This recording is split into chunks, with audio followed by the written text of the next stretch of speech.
Status પર મૂકતા ચકચાર મચી જવા પામી છે। તાપી પોલીસે ડોલવણ નજીકથી માહિતી અધિકારીને ઝડપી પાડ્યો હતો। માહિતી અધિકારીએ ખોટા પત્રકાર અને ગાંધીનગરના માહિતી ખાતાના કેટલાક અધિકારીઓ દ્વારા હેરાન કરવામાં આવતો હોવાનું નિવેદન આપ્યું હતું।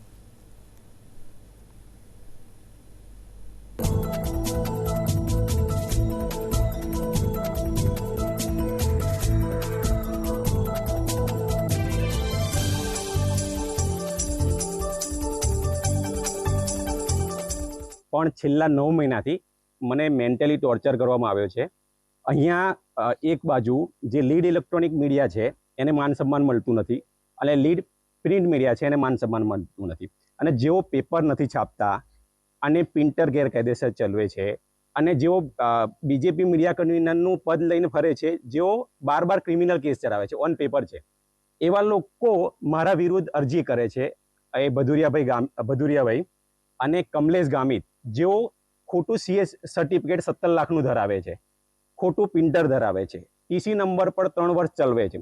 આવા તો અસંખ્ય પેપરો સુરત આખા દક્ષિણ ગુજરાતમાં ચાલે, પણ હું તાપી જિલ્લાની વાત કરું તો 8 પેપર એવા છે જે ડી બ્લોક એટલે કે જે પેપર છાપી જ ના, છતાં પણ એમાં અધિકારીઓ જે તે બિલ્ડરને દબાવવાની વાતો કરે છે। ટીસી નંબર પર ગેરકાયદેસર ખંડણી એટલે આરએનએમાં એ બ્લેકલિસ્ટ થયા હોય કે ડી બ્લોક થયા તો બી છાપવું।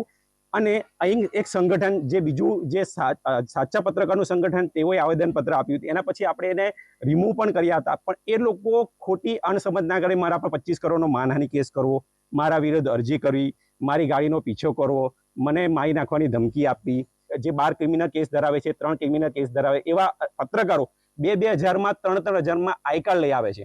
એ દિલ્હી બોમ્બેનું કે કઈ બી અહીં ગુજરાતમાં એનું પેપર ના હોય અને યુટ્યુબ વેબ ચેનલ ચલાવીને રેસલ તાપી જિલ્લામાં તમામ અધિકારીઓને ખંડણી માંગે છે, પણ કોઈ અધિકારી ખુલીને બોલતું નથી। હું જ્યારે બોલવા ગયો તો મારા વિરુદ્ધ અરજી, આવેદનપત્ર, કલેક્ટરને આવેદનપત્ર આપું, 25 કરોડનો માનહાનિ કેસ કે જે કોર્ટમાં પણ ઇન્ટર જ ના થાય, જજ બી ના કરે, એવા 25 કરોડના માનહાનિ કેસ કાવતરા ધરફ કર્યું। મને એ દુઃખે નથી, હું લડવા તૈયાર છું, હું પહેલા એડવોકેટ રહી ચૂક્યો છું એટલે લડવા તૈયાર છું, એ વાત, પણ જ્યારે મને ખાતું અને અમુક પત્રકાર જગતના બીજા પત્રકાર મિત્રો પણ સાથ ના આપ્યો ત્યારે મારું મન ભાગી ગયું, એટલે ના છૂટકે મારે આવો મેસેજ લખ્યો।